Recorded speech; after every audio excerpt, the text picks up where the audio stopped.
I was very fortunate recently in Belfast to go to the James Connolly Centre, which is a visitor attraction centre on the Falls Road in West Belfast.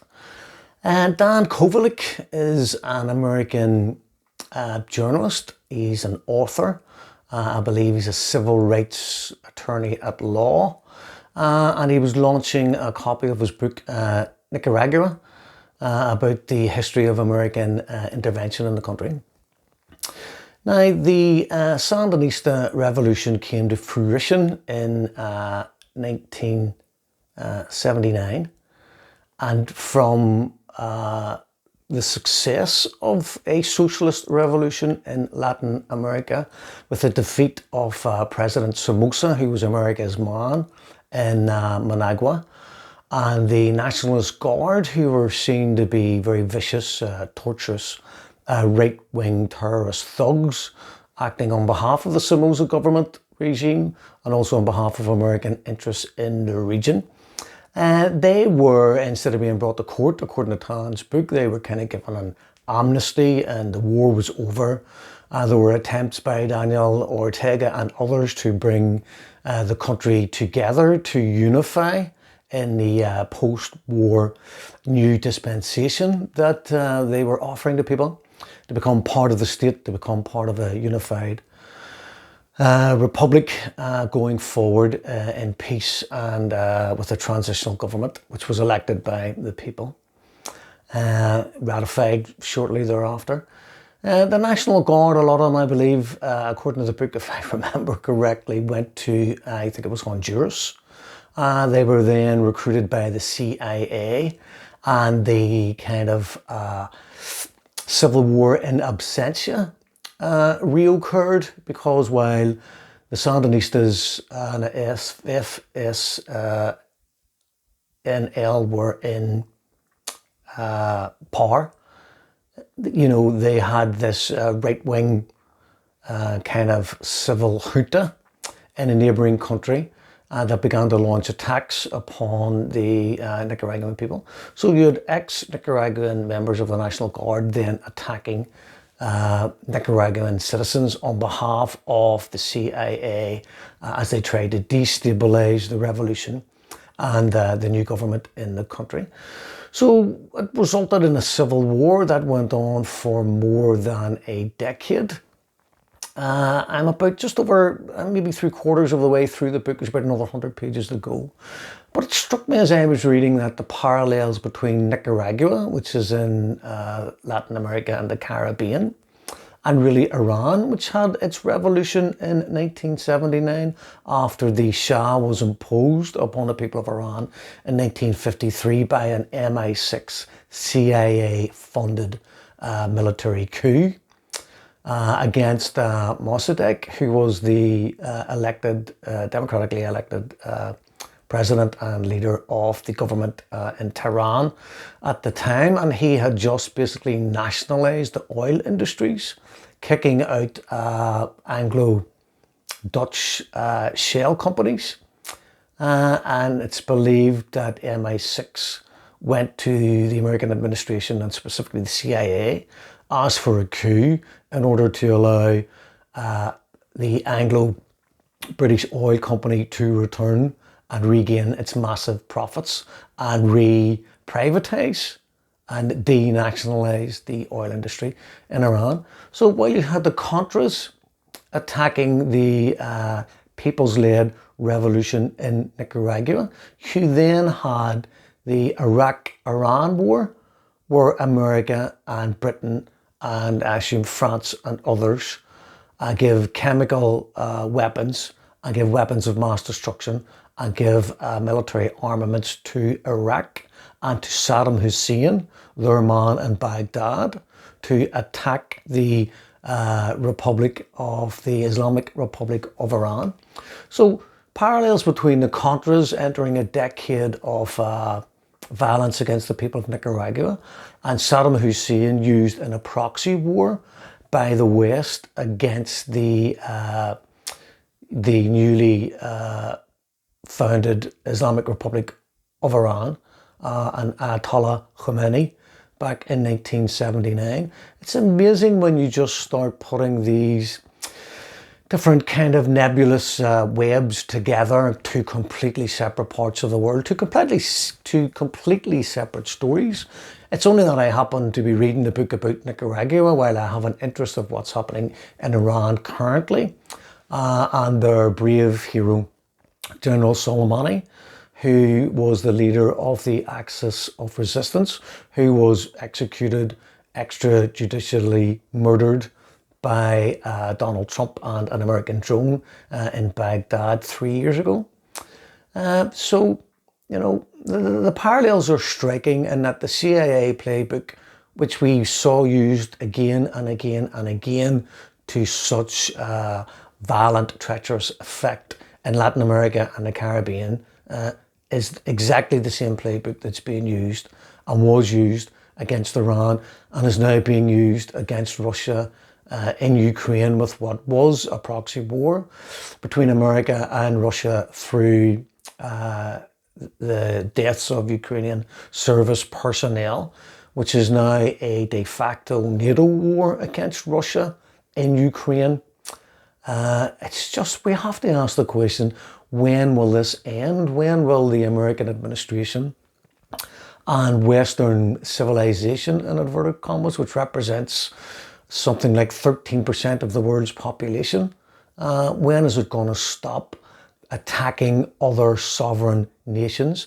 When is it going to stop promoting capitalist imperialism through globalization and military intervention, through coups, regime change, destabilization and violence in countries like Syria, where you had Daesh, ISIS, an entity created by the West, created by America, maybe funded by Saudi Arabia, with the simple task of destroying the Syrian Arab Republic, which it has singularly failed to do. Then we have the recent riots in Iran, which are just a continuation of the counter-revolution that the American administration has been involved in against Iran since the Iranian Revolution in 1979. We have the desire to balkanize and destroy Russia, to prevent the burgeoning multipolar world that is now coming to fruition through the Belt and Road Initiative by China, where China is investing finances, it's investing technology, it's investing expertise throughout Africa, West Asia, Latin America and the Caribbean, in order to promote economic growth and mutual prosperity for all those involved. So where China uses finances to enhance mutual profitability and productivity between like-minded nations who are independent and sovereign, America uses military intervention, it uses regime change coups, it uses proxy armies like ISIS, like MEK, like the Kurds, in order to destroy their targeted government that they want to overthrow, not in the name of freedom and democracy, purely if you follow the money. They are after the minerals, they are after the oil, they are after the gas. You know, you have oligarchs, I assume, in nearly every country in the world, the great majority. Many of them are capitalists and are millionaires or billionaires. But the problem is the American billionaires want to own all the money that belongs to the Russian billionaires. And they want to own all the money that belongs and all the resources that belong to the Syrian people, the Iranian people, the Russian people, the Yemeni people, the people of Nicaragua, the people of Venezuela, the people of Cuba, many nations in North and South or Southern Africa. So with the kind of development of this multipolar world where countries and governments and presidents and elected officials, and indeed the people of many of these nations, come together with a world view of respect and mutual prosperity and mutual tolerance towards each other. I think, as many people do, that America and the West is slowly going to sink into the abyss and the morass of its own immorality. But what damage it does on the way down is pretty much untold. People talk about we could be witnessing World War III, we could be heading towards nuclear disaster. I do hope that's not the case. I do hope that a mutual, popular, multipolar world comes out of the ashes of Western hegemony, and that the people in the West wake up to the fact that we keep re-electing warmongers, criminals and liars who do not have the benefit of their own people in mind, never mind the benefits of the people of the world. So perhaps going forward, people could maybe, look slightly deeper at what's happening in the geopolitical sphere in West Asia, in Iran, with Yemen, with Syria, with Ukraine, with Venezuela, with Nicaragua, with Cuba, etc., etc., etc. Throw off the shackles, lift the blindfolds, scratch the surface. Stop watching Western media, stop watching Western news programs, stop reading the propaganda. I don't watch the news anymore. I don't listen to the radio outside of music. I watch podcasts.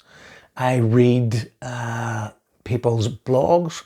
I follow people that I find are like-minded, that have a world view that is not in tandem with America or the West. America blew up Nord Stream 2 with the help of Norway. They are both NATO countries who attacked a third NATO country, which is Germany. Germany's being deindustrialized as we speak because there is no guarantee of the energy requirements needed by the companies to fulfill their order books. So some are packing up and going to America. So when America came into the end of the Second World War, Europe was devastated and had to be rebuilt. So the 1950s in America was the heyday of American imperialism and American growth within economic growth, industrial growth, and wages that allowed the American middle class to feel that they had a very superior, healthy, vigorous place in the world. That's what America is trying to redo. It's trying to destroy Europe so that Europe becomes a basket case, and this allows America to once again become the industrialized nation in the West. At the same time, it's exporting LNG, liquid natural gas, to Europe at 4 or 5 times the cost of gas that Europeans were receiving from Russia. So America is just, along with its military industrial complex, along with its 500 odd members of the legislature, they are all there just stealing money from the American people. They have their annual budget to run the country, and the civil service and everything that goes along with that is $1.7 trillion. Now, 800 billion of that is going to go straight to the military industrial complex. So that is just about 45% of the budget is going to be spent in military armaments, which is profits for the military industrial complex, which the president, I assume, and the Congress and the House of Representatives are all deeply involved in on one level or another. They talk about another 200 billion that might go into the CIA or the Pentagon or Black Ops that aren't actually put on the balance sheet. So possibly $1 trillion of the American budget is going to finance the military industrial complex. It's going to finance regime change, operations and black ops and extra renditions of suspects and enemies of the United States. You know, there are millions of people living in tents in homeless communities in America. There are people who cannot afford their health care and their Medicare. There are people who literally have 1, 2, or 3 jobs and are homeless because they can't afford the rent or they can't raise the deposit in order to secure accommodation, and are basically living day to day on the streets. And I read there's over 60% of Americans right now are living from paycheck to paycheck. But hey, the government's spending $1 trillion of their money in order to increase the number of millionaires and billionaires, and potentially, as we go forward, trillionaires in the American political, industrial, military complex.